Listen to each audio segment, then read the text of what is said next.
ধরনের ধৃষ্টতা দেখানো হচ্ছে। ৩২ নম্বরে যে ঘটনা আমরা দেখছি সেটি কিন্তু ক্ষোভেরই বহিঃপ্রকাশ। কারা আছেন তাহলে এর পেছনে? যেই পরিবর্তনের যাত্রা আমরা শুরু করেছিলাম সেই যাত্রায় আমরা বেশি দূর এগিয়েছি কি?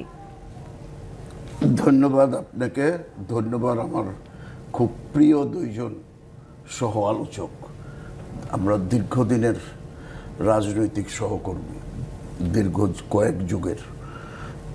তো যে কথাটা বলতে চাই, সাইফুল ভাই অবশ্য অনেক কিছু চমৎকারভাবে ব্যাখ্যা করেছেন, আমি তার সাথে অনেকাংশে একমত। এখানে পতিত যে স্বৈরাচার, উনি নির্লজ্জের মতো পালিয়ে গেলেন তার কর্মী বাহিনীকে রেখে, শুধু তার পরিবারদের নিয়ে তিনি চলে গেলেন এবং ইতিহাসের জঘন্যতম গণহত্যার পরে উনি পালিয়ে যেতে বাধ্য হয়েছেন। এই যে এবং আশ্রয় নিলেন কোথায় কোথায়? যাদের সাথে তার স্বামী স্ত্রীর সম্পর্ক, সেই দেশে গিয়ে আশ্রয় নিলেন উনি। তো নিয়ে এটা কোন ধরনের এই যে উস্কানিমূলক বক্তব্য দেয়, এখনো কোনো আওয়ামী লীগের দেখেন চরিত্রটাই এটা। ৭৫-এর ১৫ই আগস্টে যে দুঃখজনক ঘটনা ঘটেছে, এইটার পিছনেও ওরা ষড়যন্ত্র খোঁজে। এর পিছনের সত্যিকার কারণ ওরা কোনোদিন খোঁজে নাই এবং কোনোদিনই তারা তখনও ক্ষমা চায়নি। এবং পিটায়া মব সেই সুযোগও নেই। সেই সুযোগ নেই। কাজে আইনি প্রক্রিয়ায় আমরা কতখানি এগোতে পেরেছি? ৬ মাস তো খুব বেশি সময় না। ৬ মাস যে খুব বেশি সময় তাও না। তারপরও আমি বলবো যে আইনি প্রক্রিয়ায় যে কাজগুলো আগাচ্ছে, যদিও অনেকটা মানে এই যে ১৬ বছরের জঞ্জাল, আপনি ৬ মাসে আমাদের প্রত্যাশা তো অনেক বেশি। নিশ্চয়ই হ্যাঁ, প্রত্যাশার সাথে বাস্তবের কথা বলছে। এই পরিবর্তনের যাত্রার পর সবচাইতে বেশিবার যে শব্দটি আমাদেরকে শুনতে হয়েছে সেটি সংস্কার। আমরা সবাই তো আমরা ঐক্যবদ্ধ আমরা সংস্কারের ব্যাপারে, এবং সরকার ইতিমধ্যে এই সংস্কার নিয়ে তো সবার একটা এক ধরনের ব্রডলি একটা জাতীয় ঐক্যমতের প্রশ্ন আছে, একটা ঐক্যমতের জায়গা আছে।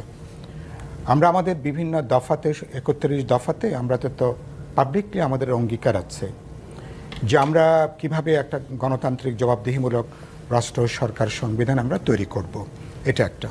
এবং সংস্কার এবং নির্বাচন দুটো পরস্পর বিরোধীভাবে যেভাবে অনেকে হাজির করতে চান, খুবই ভুল উপস্থাপন এটা, এবং এটা খুব অন্যায় এটা।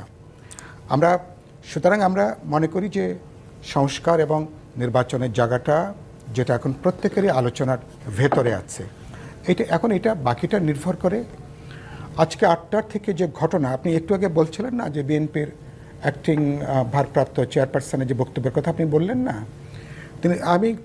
তিনি যে কণ্ঠটা উচ্চারণ করলেন, যে পুরো ঘটনাটা আমার কাছে মনে হচ্ছে এখন সংস্কার নির্বাচন দুটোই বিলম্বিত হবার, দুটো অনিশ্চিত হবার একটা ঝুঁকির জায়গাটা আমরা যাচ্ছি।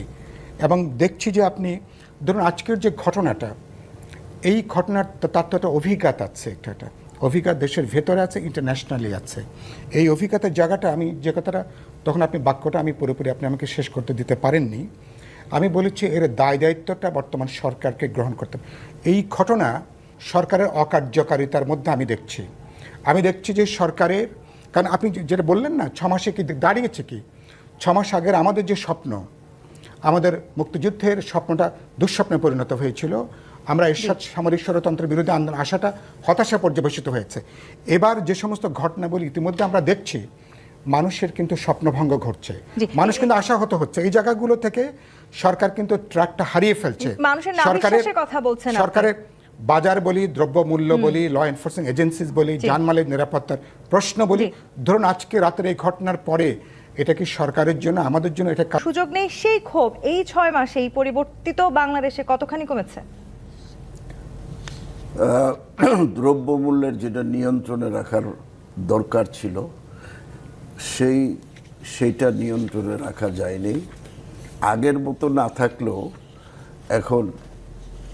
এখনও কিছু কিছু জিনিস সেই পর্যায়ে, আগের পর্যায়ে রয়ে গেছে, কিছু কমেছে বাজারে, কিন্তু সার্বিকভাবে পরিস্থিতিটা সহনীয় নয়। এটা বলা যায় যে দ্রব্যমূল্যের ঊর্ধ্বগতি যাচ্ছে, ট্রাকের লাইন বেড়েই চলছে। ট্রাকের লাইন যেতে আসতে তো দেখি, বাজারেও যাই, এমন না যে বাজারে যাই না, বাজারে এই 6 মাসে কোনো কিছুর দাম কমতে দেখেছেন? যদিও কোনো কারণে কমে, কিন্তু মানে পরের সপ্তাহে দেখা যায় আবার মানে এই যে ডিমান্ড সাপ্লাইয়ের ইন্টারেকশন অথবা এই মজুতদারির কারণে যেটাকে কন্ট্রোল করতে পারছে না এই সরকার। কেন পারছে না? তাদের এগুলো অবব্যবস্থা আছে, তাদের দুর্বলতা আছে, তাদের আমার মনে হয় যে ম্যানেজমেন্ট প্রবলেম এবং কোঅর্ডিনেশনের সমস্যা বিশাল এই গভর্নমেন্টের ভিতরে। এগুলোর কারণে আমার মনে হয় যে তারা অনেক কিছু, দুইটাই অবনতির দিকে, আইন শৃঙ্খলা পরিস্থিতি এবং দ্রব্যমূল্য, এই দুইটাই একটা এমন জায়গায় গেছে। এগুলোর থেকেই আজকে এই যে মানে জনগণের দৃষ্টি ভিন্ন দিকে ফিরিয়ে দেওয়ার জন্য আজকে দরকার অতি দ্রুত একটা নির্বাচনের দিকে ধাবিত হওয়া। নির্বাচনকে করে একটা নির্বাচিত সরকার ক্ষমতায় আসলে এই জিনিসগুলি তখন তারা একটা নির্বাচিত নতুন রাজনৈতিক দলকে সমর্থন করার মধ্য দিয়ে আমার মনে হয় যে দীর্ঘদিন এটাই তার পরিকল্পনায় ছিল বলেই এই জিনিসটাকে যদি রাজনৈতিক দল উনি নিজে না মানে সমর্থন না দিতেন, তাহলে এই রাজনৈতিক দলগুলোর সাথে বিএনপি সহ অন্যান্য রাজনৈতিক দলগুলোর সাথে বিএনপি আমরা যেভাবে সমর্থন দিয়েছিলাম আলাপ আলোচনা করে এই সমস্তগুলো সমাধান করার একটা রাস্তায় অন্তত যেতে পারত। কিন্তু তারা কিন্তু সেই দিকে চেয়ারপারসন তারেক রহমান খুব স্পষ্টভাবে এই কথা বলেছেন। নানানভাবে আসলে বিভিন্ন জায়গায় যদি আমরা সংস্কার দ্রুত করতে না পারি কিংবা যদি নির্বাচন আসলে দ্রুত না হয়, সেক্ষেত্রে ষড়যন্ত্রের মাত্রা বাড়তে পারে। সেই শঙ্কা সব রাজনৈতিক দল করছে। গোলাম সারওয়ার মিলন, এক ধরনের দূরত্ব সুস্পষ্ট হচ্ছে, সেটি কতখানি কমিয়ে আনা সম্ভব, কিভাবে সম্ভব? দেখেন, আমরা 5ই আগস্ট একটা আধিপত্যবাদ বিরোধী, ফ্যাসিবাদ বিরোধী একটি নতুন বাংলাদেশ বিনির্মাণের একটি স্বপ্ন নিয়ে সব দল মতের বিশেষে সরকারকে সমর্থন দিয়েছিল।